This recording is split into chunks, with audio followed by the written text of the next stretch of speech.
Supreme செய்திகளுக்காக C தரணி. இன்றைய முக்கிய செய்திகள். 50 ஆண்டு காலம் காங்கிரஸ் கட்சிக்கு அதிகார பகிர்வு வழங்கக்கூடாது என்று மறுத்தவர்களின் வருத்தப்பாடுதான் தாவேகா மீது குறை சொல்கிறார்கள். காங்கிரஸ் தலைவர் வைத்திலிங்கம் எம்பி சாடல். தேசிய அளவிலான பேட்மிண்டன் போட்டியில் புதுச்சேரி மாணவன் முதலிடம். முதலமைச்சர் ரங்கசாமியிடம் வாழ்த்து. புதுச்சேரி ஏனாமில் மீனவர்களின் வலையில் சிக்கிய 6 டன் காணாங்கெழுத்தி மீன்கள் கிலோ ரூபாய் 70க்கு விற்பனை.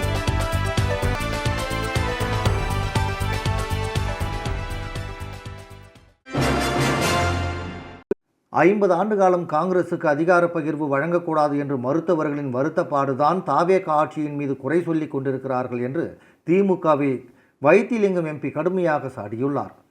இதுகுறித்து காங்கிரஸ் அலுவலகத்தில் செய்தியாளர்களை சந்தித்த வைத்திலிங்கம் எம்பி, தமிழகம் மற்றும் புதுச்சேரியில் நடந்து முடிந்த சட்டமன்ற தேர்தலில் திமுக அவர்களுடைய எதிரியை சரியாக மதிப்பீடு செய்யவில்லை, இதுதான் அவர்களுடைய தோல்விக்கு காரணம் என்று குறிப்பிட்டார். புதுச்சேரியில் திமுகவை எதிர்த்து எங்கெல்லாம் காங்கிரஸ் கட்சி போட்டி வேட்பாளர்களை நிறுத்தியதோ அந்த தொகுதியிலெல்லாம் திமுக வெற்றி பெற்றுள்ளது. அதேபோன்று எந்த தொகுதியில் காங்கிரஸ் போட்டியிடவில்லையோ அந்த தொகுதியில் திமுக வெற்றி பெறவில்லை என்று கூட்டணியில் ஏற்பட்ட விரிசலை சுட்டி காட்டினார். புதுச்சேரியில் கூட்டணி குறித்து மற்ற கட்சிகளுடன் திமுக பேசியது காங்கிரஸ் கட்சிக்கே தெரியாது, அவர்களுடன் என்ன பேசினார்கள் என்று கூட தெரியாது என்றார். தமிழகத்தில் திமுக காங்கிரஸ் கூட்டணியில் காங்கிரஸ் எப்படி ஒரு அங்கமாக இருந்ததோ அதே போன்றுதான் புதுச்சேரியில் ஒரு அங்கமாக இருந்தது. தட்டாஞ்சாவடி தொகுதியில் ரங்கசாமியை நம்பி வாக்களித்த மக்கள் ஏமாற்றப்பட்டு இருக்கிறார்கள். தொகுதி மக்களை இந்த அரசாங்கம் முழுமையாக ஏமாற்றியுள்ளது என்று குற்றம் சாட்டினார். தமிழக அரசு இன்னும் முழுமையாக செயல்பட தொடங்கவில்லை. செயல்பாடுகள் இருக்கும்போது குறைபாடுகள் இருக்கத்தான் செய்யும். கருப்பு சட்டையில் கருப்பு மை வைத்தால் தெரியாது, அதே வெள்ளை சட்டையாக இருக்கும்போது தெரிந்துவிடும். அதுபோன்றுதான் தாவேகா ஆட்சி என்று சுட்டிக்காட்டிய வைத்திலிங்கம், தமிழக அரசின் செயல்பாடு முழுமையாக தவறு என்று சொல்ல முடியாது, முயற்சி எடுக்கிறார்கள், அந்த முயற்சிக்கு வாழ்த்து சொல்ல வேண்டும் என்றார். 50 ஆண்டு காலம் காங்கிரசுக்கு அதிகார பகிர்வை வழங்கக்கூடாது என்று மறுக்கப்பட்டவர்களின் வருத்தப்பாடுதான் தாவேகா அரசு மீது குற்றம் சாட்டி வருகிறார்கள். நாங்கள் மட்டும்தான் ஆட்சி செய்வோம், யாருக்கும் பகிர்வு கிடையாது என்று கூறினார்கள். இன்று தமிழகத்தில் எல்லோரும் ஆட்சி செய்வோம் என்ற ஒரு நிலை மாறியுள்ளது. ஆட்சியில் பங்கு இல்லை என்று சொல்பவர்கள் மத்தியில் நாங்கள் பங்கு தருகிறோம் என்று கூப்பிடுகின்ற ஆட்சிதான் தமிழகத்தில் நடைபெற்று வருகிறது என்று கூறினார். நாடாளுமன்ற தேர்தலில் காங்கிரஸ் மீது குதிரை ஏறிதான் திமுக வெற்றி பெற்றது. அதிகாரத்தை பங்கிட்டுக் கொள்வதற்கு காங்கிரஸ் எப்போதுமே தயாராக உள்ளது என்று தெரிவித்த வைத்திலிங்கம், தமிழகத்தில் உள்ள 2 திராவிட கட்சிகளுமே ஆட்சி எங்களது, வந்தீர்கள் என்றால் வேலை செய்துவிட்டு கூலி வாங்கி சென்று விட வேண்டும் என்ற நிலைப்பாட்டில்தான் அவர்கள் இருந்தார்கள் என்று கடுமையாக விமர்சித்தார். பேட்மிண்டன் அசோசியேஷன் ஆஃப் இந்தியா நடத்திய தேசிய அளவிலான பேட்மிண்டன் போட்டியில் புதுச்சேரியை சேர்ந்த மாணவன் முதலிடத்தை பெற்று இந்தியாவிற்கு பெருமை சேர்த்துள்ளார். அவர் முதலமைச்சர் ரங்கசாமியை சந்தித்து வாழ்த்து பெற்றார். பேட்மிண்டன் அசோசியேஷன் ஆஃப் இந்தியா அகில இந்திய அளவில் பேட்மிண்டன் போட்டியை நடத்தியது. இந்த போட்டியில் தமிழ்நாடு, ஆந்திரா, கர்நாடகா, கேரளா, மகாராஷ்டிரா, மத்திய பிரதேசம், புதுச்சேரி உள்ளிட்ட 20க்கும் மேற்பட்ட மாநிலங்களிலிருந்து விளையாட்டு வீரர்கள் கலந்து கொண்டனர். 1 மாதம் நடைபெற்ற பேட்மிண்டன் போட்டியில் ஆண்கள் இரட்டையர் பிரிவில் விளையாடிய புதுச்சேரி மாணவன் பிரஜன் இந்திய அளவில் முதல் வீரராக தேர்வு செய்யப்பட்டு அவருக்கு விருதுகளும் சான்றிதழ்களும் வழங்கி கௌரவிக்கப்பட்டது. இந்த நிலையில் இந்திய அளவில் முதலாவதாக தேர்வு செய்யப்பட்ட மாணவன் பிரஜன் விருது மற்றும் சான்றிதழ்களை முதலமைச்சர் ரங்கசாமியிடம் காண்பித்து ஆசி பெற்றார். பேட்மிண்டன் போட்டியில் இந்திய அளவில் 13 வீரர்கள் தேர்வு செய்யப்பட்டதில் முதல் ரேங்கை எடுத்து இந்தியாவுக்கே பெருமை சேர்த்த புதுச்சேரி வீரருக்கு பாராட்டுகள் குவிந்து வருகிறது.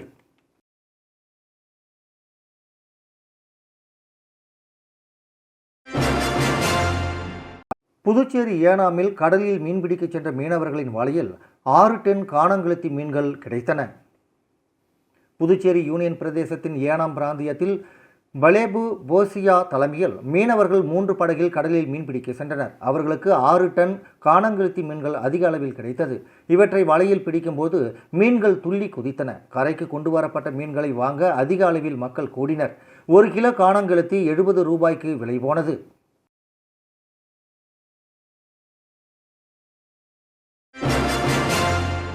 புதுச்சேரி காமராஜர் மணிமண்டபத்தை நவீன கல்வி மற்றும் திறன் மேம்பாட்டு மையமாக மாற்ற வேண்டும் என புதுச்சேரி துணைநிலை ஆளுநர் கைலாசநாதனிடம் காமராஜர் நகர் தொகுதி சட்டமன்ற உறுப்பினர் ஜோஸ் சார்லஸ் மார்டின் கோரிக்கை கடிதம் அளித்துள்ளார்.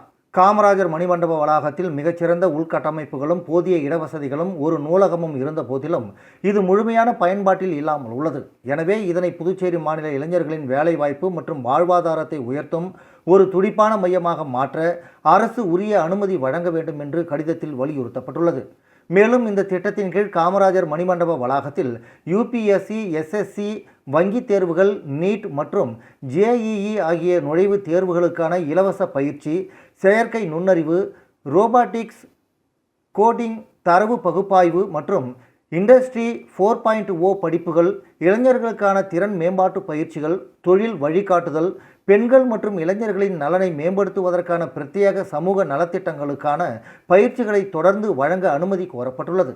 புதுச்சேரி மாநிலம் முழுவதும் உள்ள மாணவர்கள், வேலை தேடும் இளைஞர்கள், பெண்கள் மற்றும் தொழில் முனைவோர் ஆகியோருக்கு பயனளிக்கும் வகையில் இந்த மையம் வடிவமைக்கப்படும் என தெரிவிக்கப்பட்டுள்ளது.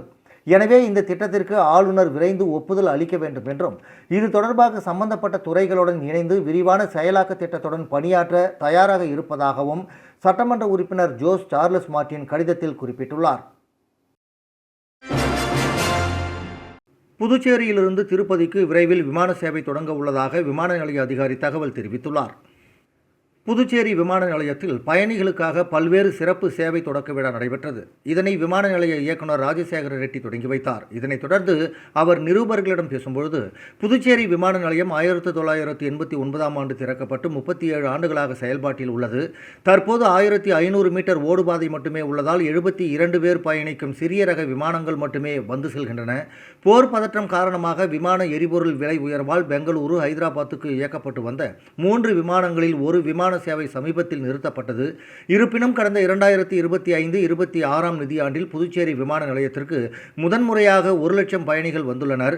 விமான ஓடுபாதை விரிவாக்கம் செய்தால் 200க்கும் மேற்பட்டோர் பயணிக்கும் பெரிய ரக விமானங்கள் வரும். பல மாநிலங்களுக்கு விமான சேவையும் விரிவடையும். இதன் மூலம் அதிக அளவு வருவாய் கிடைக்கும். வருகிற 2027ஆம் ஆண்டு விரிவாக்க பணி தொடங்கி 2030ஆம் ஆண்டில் 2300 மீட்டர் புதிய விமான ஓடுபாதை பயன்பாட்டிற்கு வரும். புதுச்சேரியிலிருந்து திருப்பதிக்கு விமான சேவை தொடங்க நடவடிக்கை எடுக்கப்பட்டு வருகிறது. அதாவது புதுச்சேரியிலிருந்து ஹைதராபாத் செல்லும் விமானம் முதலில் திருப்பதிக்கு சென்றுவிட்டு அதன் பிறகு ஹைதராபாத் செல்ல திட்டமிடப்பட்டுள்ளது என்று அவர் கூறினார்.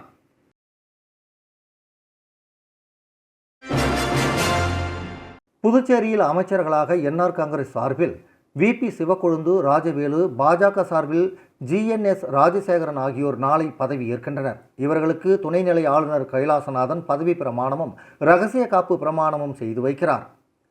புதுச்சேரியின் 16வது சட்டப்பேரவை தேர்தலில் தேசிய ஜனநாயக கூட்டணி பெரும்பான்மையான இடங்களில் வெற்றி பெற்று மீண்டும் ஆட்சியை பிடித்துள்ளது. இதையடுத்து தேசிய ஜனநாயக கூட்டணியின் தலைவராக என்ஆர் காங்கிரஸ் தலைவர் ரங்கசாமி தேர்வு செய்யப்பட்டார். இதனைத் தொடர்ந்து கடந்த மே 13ஆம் தேதி 5வது முறை முதலமைச்சராக ரங்கசாமி பதவி ஏற்றுக்கொண்டார். அவருக்கு துணைநிலை ஆளுநர் கைலாசநாதன் பதவி பிரமாணமும் இரகசிய காப்பு பிரமாணமும் செய்து வைத்தார். அவருடன் அமைச்சர்களாக நமச்சிவாயம், மல்லாடி கிருஷ்ணாராவ் ஆகியோரும் பதவியேற்றுக் கொண்டனர். மே 18ஆம் தேதி தற்காலிக சபாநாயகராக அதிமுக சட்டமன்ற உறுப்பினர் அன்பழகன் பதவியேற்ற நிலையில் 20ஆம் தேதி 28 சட்டமன்ற உறுப்பினர்களுக்கு பதவி பிரமாணம் செய்து வைத்தார். அதன் பிறகு புதிய அமைச்சர்களுக்கு இலாக்கா ஒதுக்கப்படாமலும் அமைச்சரவை விரிவாக்கம் செய்யப்படாமலும் இருந்து வந்தது. இந்த நிலையில் கடந்த ஜூன் 3ஆம் தேதி முதலமைச்சர் ரங்கசாமி துணைநிலை ஆளுநர் கைலாசநாதனை சந்தித்து அமைச்சரவை விரிவாக்கத்திற்கான பரிந்துரை கடிதத்தை வழங்கினார். அதில் ராஜவேலு, விபி சிவக்கொழுந்து, GNS ராஜசேகரன் ஆகியோரது பெயர்கள் இடம்பெற்றிருந்தது. புதிய அமைச்சர்கள் நியமனத்திற்கு கடந்த 8ஆம் தேதி ஜனாதிபதி ஒப்புதல் அளித்தார். இதனைத் தொடர்ந்து பாரதி பூங்கா அருகில் உள்ள பழைய கவர்னர் மாளிகை வளாகத்தில் வரும் 18ஆம் தேதி புதிய அமைச்சர்கள் பதவி ஏற்பு விழா நடைபெறும் என்று அறிவிக்கப்பட்டது.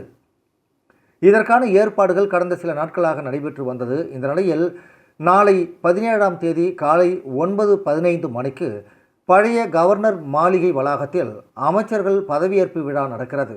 இதில் கவர்னர் கைலாசநாதன் கலந்து கொண்டு ராஜவேலு, விபி சிவக்கொழுந்து, GNS ராஜசேகரன் ஆகியோருக்கு பதவி பிரமாணமும் இரகசிய காப்பு பிரமாணமும் செய்து வைக்கிறார். இந்த விழாவில் முதலமைச்சர் ரங்கசாமி, தற்காலிக சபாநாயகர் அன்பழகன், அமைச்சர்கள் நமச்சிவாயம், மல்லாடி கிருஷ்ணாராவ் மற்றும் சட்டமன்ற உறுப்பினர்கள், தலைமை செயலாளர், அரசு செயலர்கள், உயர் அதிகாரிகள் பங்கேற்கின்றனர்.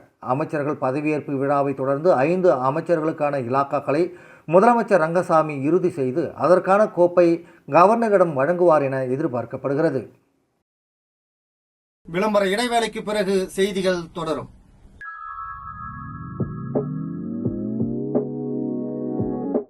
ஜோஸ் ஆலுகாஸில் இயர் எண்ட் சேல் வந்தாச்சு. தங்க நகைகளுக்கான சேதார கட்டணத்தில் பிளாட் 50% தள்ளுபடி பெறுங்கள். இப்பவே ஷாப்பிங் செய்யுங்க.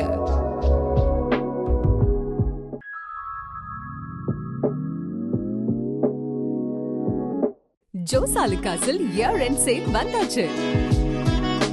தங்க நகைகளுக்கான சேதார கட்டணத்தில் பிளாட் 50% தள்ளுபடி பெறுங்கள். இப்பவே ஷாப்பிங் செய்யுங்க. செய்திகள் தொடர்கின்றன.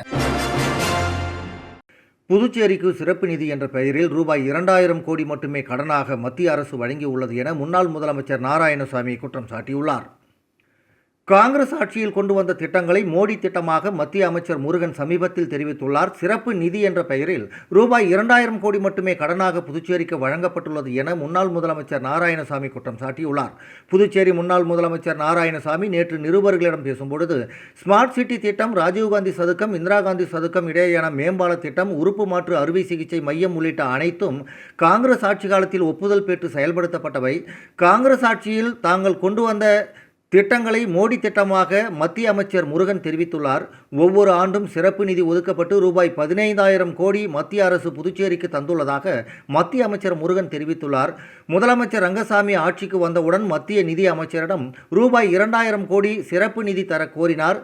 சிறப்பு நிதியாக தராமல் கடனாக மத்திய நிதி அமைச்சர் நிர்மலா சீதாராமன் ஒதுக்கீடு செய்தார். அதனால் ரூபாய் 15,000 கோடியை புதுச்சேரிக்கு மத்திய அரசு தந்தது இல்லை. அவர் மத்திய அரசு ரூபாய் 15,000 கோடி 5 ஆண்டுகளில் புதுச்சேரிக்கு தந்ததை மத்திய அமைச்சர் முருகன் நிரூபிக்க முடியுமா என சவால் விடுகிறேன். மத்திய அரசு நிதி இல்லாததால் திட்டம் முடங்குவதாக முதலமைச்சர் ரங்கசாமி அவ்வப்போது தெரிவித்துள்ளார். நிதியை மத்திய அரசு வாரி வழங்கியதாக மாயபிம்பத்தை முருகன் உருவாக்கியுள்ளார்.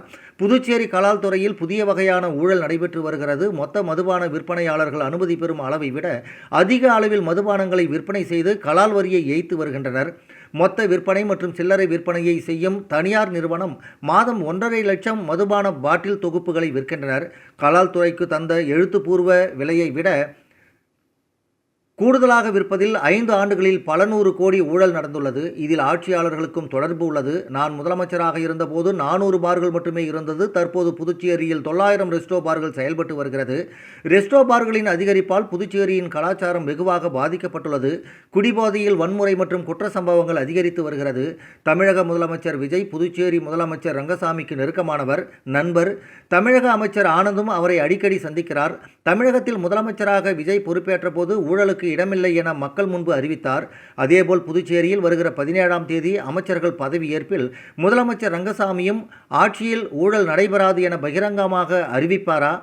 அவரை சுற்றி வரும் 6 புரோக்கர்களை வெளியே அனுப்புவாரா? பதவியேற்பு விழாவில் பேசாவிட்டாலும் காந்தி சிலை முன்பு முதலமைச்சர், அமைச்சர்கள், சட்டமன்ற உறுப்பினர்கள் கூடி இந்த ஆட்சியில் ஊழல் நடைபெறாது என சபதம் எடுக்க தயாரா? புதுச்சேரியில் அனைத்து துறைகளிலும் ஊழல் மலிந்துள்ளது. தமிழக முதலமைச்சராக விஜய் பொறுப்பேற்ற பிறகு பொதுப்பணித்துறை, பத்திரப்பதிவுத்துறை என தமிழகத்தில் பல துறைகளில் ஊழல் குறைந்துள்ளது. விஜய்க்கு நெருக்கமான ரங்கசாமி இதை செய்ய தயாரா? இதில் அவருக்கு ஒத்துழைப்பு தர நாங்கள் தயாராக இருக்கிறோம். ரங்கசாமி எப்போதும் அவர் மட்டும் முதலமைச்சராக பொறுப்பேற்று கொண்டு இலாக்காவை யாருக்கும் ஒதுக்காமல் அவரே வைத்து மகிழ்ச்சி அடைந்து கொள்வார். கடந்த காலங்களில் திருமுருகனுக்கு 138 நாட்கள் கழித்து இலாக்கா ஒதுக்கினார். ஜான்குமாருக்கு இலாக்கா ஒதுக்காமலே அவர் அமைச்சர் பதவியை நிறைவு செய்தார். இதுபோன்ற சாதனைகளை செய்வதில் ரங்கசாமி வல்லவர். இந்த முறை அமைச்சர்களுக்கு உடனடியாக இலாக்கா ஒதுக்கி தர வேண்டும். அரசு நிர்வாகம் ஸ்தம்பித்து வருகிறது. அமைச்சர்களை செயல்படவிட்டால்தான் மக்கள் நல திட்டங்கள் சரியான நேரத்தில் மக்களை சென்றடையும். தமிழகத்தில் ஊழல் குறைந்துள்ளது. அப்படியென்றால் கடந்த திமுக ஆட்சியில் ஊழல் அதிகமாக இருந்ததா என்று கேட்கிறீர்கள். அது குறித்து எனக்கு தெரியாது. தாவேகாவுடன் தமிழகத்தில்தான் காங்கிரஸ் இணைந்து செயல்படுகிறது. புதுவையில் தாவேகாவுடன் கூட்டணி குறித்து கட்சி தலைமைதான் முடிவு செய்யும் என்று அவர் கூறினார். புதுச்சேரி அங்கன்வாடி பணியாளர்களுக்கு நிலுவை சம்பளத்தை உடனே வழங்க வேண்டும் என துணைநிலை ஆளுநர் கைலாசநாதனுக்கு காமராஜர் நகர் தொகுதி சட்டமன்ற உறுப்பினர் ஜோஸ் சார்லஸ் மார்டின் கடிதம் அளித்துள்ளார்.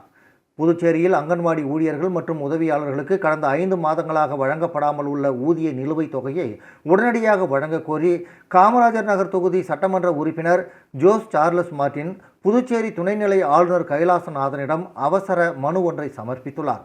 அதில் பெண்கள் மற்றும் குழந்தைகளின் ஊட்டச்சத்து, ஆரம்பகால பராமரிப்பு மற்றும் சுகாதார விழிப்புணர்வு பணிகளில் தங்களை முழுமையாக அர்ப்பணித்து வரும் இந்த முன்கள பணியாளர்கள் 5 மாதங்களுக்கும் மேலாக சம்பளம் கிடைக்காததால் கடும் அவதிக்கு உள்ளாகியுள்ளதாக தெரிவிக்கப்பட்டுள்ளது. அன்றாட வீட்டு செலவுகள், பிள்ளைகளின் கல்வி மற்றும் அத்தியாவசிய தேவைகளுக்கு தங்களது மாத சம்பளத்தையே நம்பியிருக்கும் இத்தகு ஊழியர்கள் இந்த நீண்ட தாமதத்தால் கடுமையான நிதி நெருக்கடிக்கும் மன உளைச்சலுக்கும் ஆளாகி உள்ளனர் என்றும் மனுவில் சுட்டிக்காட்டப்பட்டுள்ளது. அங்கன்வாடி பணியாளர்கள் ஆற்றி வரும் அத்தியாவசிய சேவைகளை கருத்தில் கொண்டு ஆளுநர் இந்த விவகாரத்தில் உடனடியாக தலையிட வேண்டும் என்று சட்டமன்ற உறுப்பினர் ஜோஸ் சார்லஸ் மார்டின் மனுவில் கேட்டுக்கொண்டுள்ளார். மேலும் சம்பந்தப்பட்ட துறைகளை முடுக்கிவிட்டு நிலுவையில் உள்ள அனைத்து ஊதியங்களையும் தடையின்றி ஒரே தவணையாக விடுவிக்கவும், இனிவரும் மாதங்களில் உரிய நேரத்தில் சம்பளம் கிடைப்பதை உறுதி செய்ய உரிய உத்தரவுகளை பிறப்பிக்க வேண்டும் எனவும் அவர் வலியுறுத்தியுள்ளார்.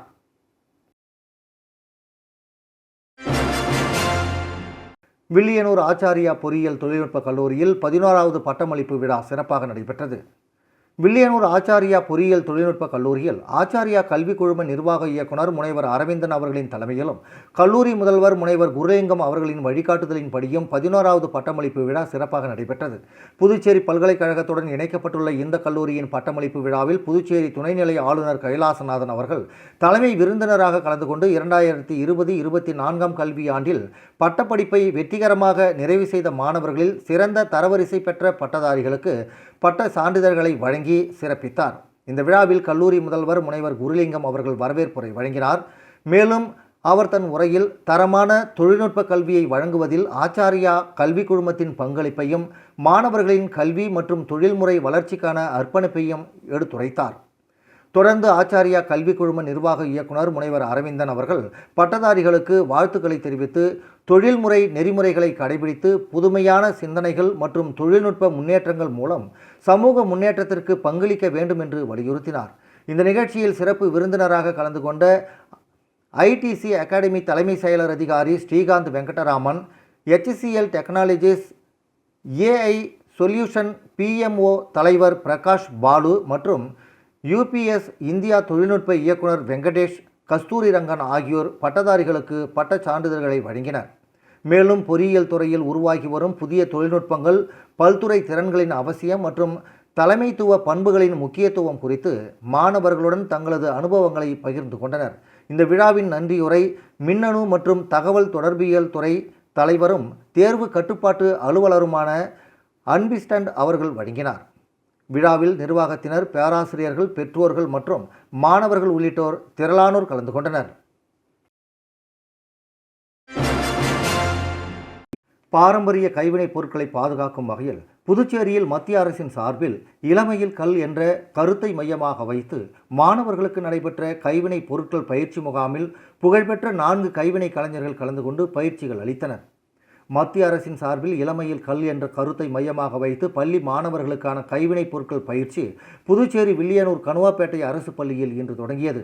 3 நாட்கள் நடைபெறும் இந்த பயிற்சியில் புகழ்பெற்ற 4 கைவினை கலைஞர்கள் கலந்து கொண்டு கைவினைப் பொருட்களை எவ்வாறு செய்வது என்பது குறித்து பயிற்சி அளித்தனர். இந்த பயிற்சியில் காகிதக்கூழ் பயன்படுத்தி பொம்மைகள் செய்வது, களிமண்ணாலான மண்பாண்டங்கள், பனை ஓலையாலான பொருட்கள் மற்றும் தோல் சிற்பங்கள் எவ்வாறு செய்வது என்பது குறித்து பயிற்சி அளிக்கப்பட்டது. மேலும் மாணவர்கள் படிப்பு மட்டுமே அல்லாமல் எதிர்காலத்தில் தொழில் முனைவோராக மாற்றும் வகையில் கைவினைப் பொருட்கள் செய்வதால் என்ன பலன் இருக்கிறது, ஏற்றுமதி செய்வது எப்படி, தொழிலதிபராக மாறுவது எப்படி என்ற அடிப்படையில் மாணவர்களுக்கு விழிப்புணர்வு ஏற்படுத்தப்பட்டது. இதுகுறித்து கைவினை கலைஞர்கள் அபிவிருத்தி ஆணையத்தின் உதவி இயக்குனர் ரூபச்சந்தர் கூறும்பொழுது, மாணவர்களுக்கு கற்றலை விட கேட்டலே நன்று என்ற அடிப்படையில் தொழில் சார்ந்த கைவினைப் பொருட்கள் செய்வது குறித்தும், பாரம்பரிய தொழிலை நலிவடையாமல் மாணவர்கள் கற்றுக்கொள்வதால் மென்மேலும் மலரும் என்ற அடிப்படையில் பயிற்சிகள் அளிக்கப்பட்டது என்று குறிப்பிட்டார். நிகழ்ச்சியில் கைவினை கலைஞர்களின் அதிகாரி பாபேஸ் சர்கார், பள்ளியின் தலைமை ஆசிரியர் சரவணன், கைவினை கலைஞர் பத்மஸ்ரீ முனுசாமி மற்றும் கைவினை கலைஞர்கள் மேரி தெரேசா, ரமேஷ், செந்தில், ஹேமச்சந்திரன் ஆகியோர் கலந்து கொண்டு மாணவர்களுக்கு கைவினை கலைகள் குறித்து பயிற்சி அளித்தனர். காகித கூழ்ல செய்யற ப்ராடக்ட் பண்ணி செய்யறாங்க. இன்னொரு சார் பாட்டன், அதாவது மண் பாண்டம், களிமண்ணாலான மண் பாண்டங்கள் எவ்வாறு செய்வது அது சொல்லிக் கொடுக்குறாங்க. ஒரு மேடம் கைவினை கலைஞர் மேடம் பனை ஓலையால் ஆன பொருள் எவ்வாறு செய்வது அது சொல்லிக் கொடுக்குறாங்க. இன்னொரு ஸ்டோன் கார்விங், ஸ்டோன்ல கல்லாலான கலை சிற்பங்களை எவ்வாறு செய்வது அது சொல்லிக் கொடுக்குறாங்க. நம்ம என்னதான் புத்தக படிப்பு படித்தாலும் ஒருத்தர்கிட்ட இருந்து ஒரு மாஸ்டர் கிட்ட இருந்து கற்றுக்கொள்ளும் போது அவங்களுக்கு மிக சிறப்பான ஒரு ஒரு செயல்பாடு, இது எவ்வாறு செய்வது, அந்த டெமான்ஸ்ட்ரேஷன், அந்த பயிற்சி வந்து கிடைக்கிறப்ப கற்றலிடம் கேட்டலே நன்றுங்கிற மாதிரி இது கேட்டு பார்த்து அந்தந்த சந்தேகத்தை அப்பப்ப அவங்க நிவர்த்தி செய்யும் போது அவங்களுக்கு மிகச்சிறப்பான ஒரு பயிற்சி கிடைக்கிறது. ஆகவே இந்த கிராஃப்ட் டெமோங்கிறது வந்து நேரடியாக மாணவர்களிடையே போய் சேர்றதுக்கு 100% 100% ஒரு வாய்ப்பு அமைகிறது. அபயம் தொண்டு நிறுவனத்தில் பயின்று கடந்த பொதுத் தேர்வில் மாநில அளவில் 2ஆம் மதிப்பெண் பெற்ற மாணவிக்கு அவர் படிப்பை தொடர்வதற்காக அபயம் தொண்டு நிறுவனம் சார்பில் நூல்கள் வழங்கப்பட்டன. அபயம் தொண்டு நிறுவனத்தில் பயின்று கடந்த பொதுத் தேர்வில் மாநில அளவில் 2ஆம் மதிப்பெண் பெற்ற மாணவிக்கு அவர் படிப்பை தொடர்வதற்காக அபயம் தொண்டு நிறுவனம் சார்பில் நூல்கள் வழங்கப்பட்டன. ரோட்டரி சங்கம் கிராண்ட் நிறுவனத்தின் மேனாள் தலைவரும் புதுச்சேரி கூட்டுறவு நகர வங்கியின் மேலாளருமான பழனி என்கிற தியாகராஜன் அபயம் தொண்டு நிறுவனத்தில் பயிலும் மாணவிக்கு 12ஆம் வகுப்பு பயில்வதற்கு தேவையான நூல்களை வழங்கினார். புதுச்சேரி முதலியார்பேட்டை பகுதியில் இந்தி வித்யாலயா மற்றும் கலை கல்வி நிறுவனம் நடத்தி வரும் சமூக சேவகரும் ரோட்டரி கிளப் ஈவ்ஸ் நிறுவனத்தின் மேனாள் தலைவரும் ஆகிய அனுராதா ராதாகிருஷ்ணன் அந்த மாணவிக்கு கண் கண்ணாடியை வழங்கினார். இந்த விழாவிற்கான ஏற்பாடுகளை அபயம் தொண்டு நிறுவனத்தின் நிறுவன தன்னார்வலர் சமூக சேவகர் கலைமாமணி முனைவர் சுந்தரமுருகன் செய்திருந்தார். பள்ளி மாணவிக்கு உதவி செய்த தியாகராஜன் என்கிற பழனிக்கும் அனுராதா ராஜகோபாலனுக்கும் கலைமாமணி முனைவர் சுந்தரமுருகன் நன்றி தெரிவித்துக் கொண்டார். 50 ஆண்டு காலம் காங்கிரஸ் கட்சிக்கு அதிகார பகிர்வு வழங்கக்கூடாது என்று மறுத்தவர்களின் வருத்தப்பாடுதான் தாவேகா மீது குறை சொல்கிறார்கள். காங்கிரஸ் தலைவர் வைத்திலிங்கம் MP சாடல். தேசிய அளவிலான பேட்மிண்டன் போட்டியில் புதுச்சேரி மாணவன் முதலிடம். முதலமைச்சர் ரங்கசாமியிடம் வாழ்த்து. புதுச்சேரி ஏனாமில் மீனவர்களின் வலையில் சிக்கிய 6 டன் காணாங்கெழுத்தி மீன்கள் கிலோ ரூபாய் 70க்கு விற்பனை.